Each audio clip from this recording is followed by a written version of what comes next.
Hey, what's going on YouTube? Garnett here. Today, we have a curious case of a failed Proto ratchet.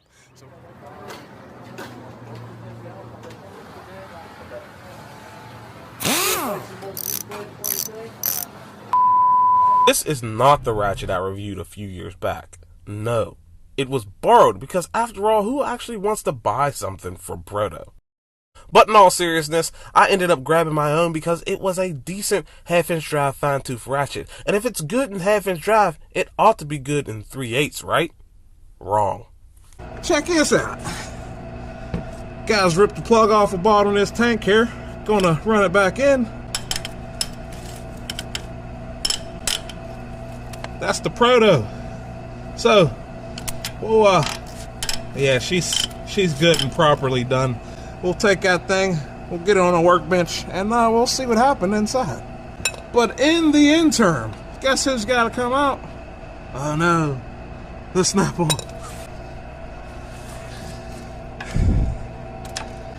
She's in there, like swimwear, I think. Of course, I gotta get you guys a better look at what's actually going on. So here's the Proto. We're gonna chalk that anvil in the vise here and see what it's actually doing. So I think one direction it's kind of, oh, okay, yeah, seems pretty good there. There we go. Look at that. And that is, yeah, the tightening direction. You have the tool required to open that guy, the Aware toolkit. Okay, so that bolt right there was not very loose. You see the plate moving? You can see how it's moving the oil around here. That plate's moving. It wasn't very tight. Let's see. Neither was that. Moment of truth. There's a plate. What we got under there? Hey, there's some shinies in there. You can see some shinies for sure. Looks like a lot of oil got in here. And that's because, I think like I said before, this is a semi-sealed ratchet. Snap-on has the only fully sealed that I know of, where they put O-rings around everything. There's O-rings around most things, except the plate. There's no gasket from the body to the plate here, so there is a potential that oil will get in, or debris, or whatever. What I'm really interested in is what that looks like. So let's try to get that out of there and look at it close. Here's the anvil. It looks like there's a wear pattern on that for sure. And finally the pawl, which look like they have rounded over teeth. Let's see. So there's my failure points there. The pawl there and the teeth. You can definitely tell on that anvil that those teeth were just, yeah, certain ways they went, certain patterns just got messed up. And that's something curious about this design in particular, is where you got to be very good in engineering to design something where it has so much arch. See how much arch that has? So much arch, and it contacts so much of that anvil there, or that gear, that you have to be careful to get this in just the right spot. Because if you don't, you run into an area where you torque up against this. It's actually trying to pull this away because of how much contact. It's not a proper wedge. A little bit of a design flaw there, I think.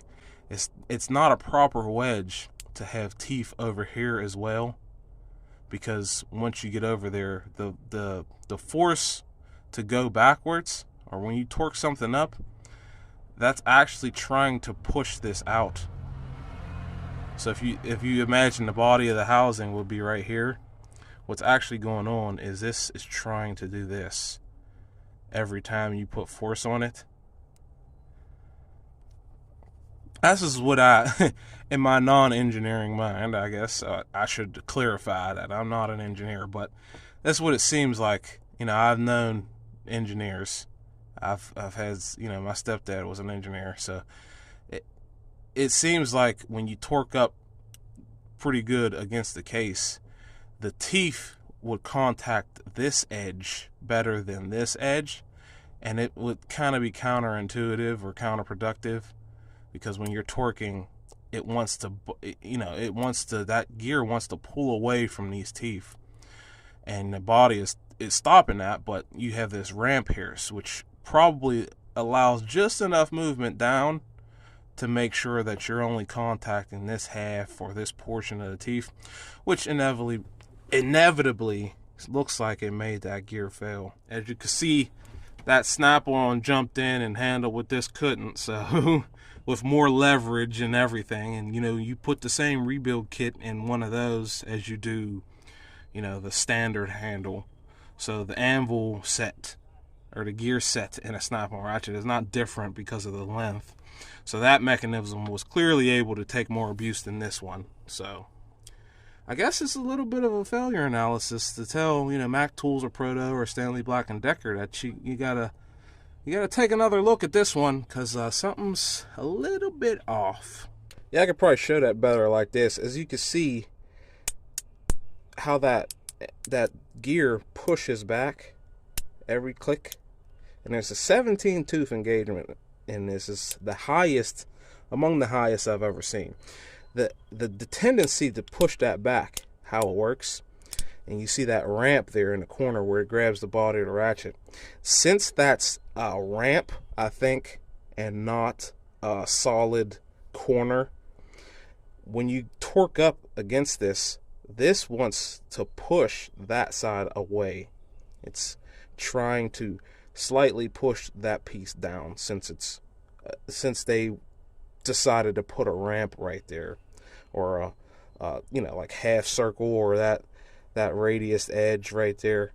I think that's the problem. If it was like a flat corner, then the tendency would be for this piece to get properly wedged in the corner and lock everything together. So, but yeah, that about wraps it up. Now I'm stuck with the task of finding a rebuild kit. But how about this? Make sure you guys crush that like button for a video of sourcing the rebuild kit, rebuilding the ratchet, and selecting a ratchet to replace this one. So smash that like button for that. Always make sure you guys always like, comment, subscribe for more videos if you like. You can check out my Twitter and Instagram if you're interested. You can also check out my support links, which I would appreciate. That's also linked below. But we'll see you guys in the next one. Peace.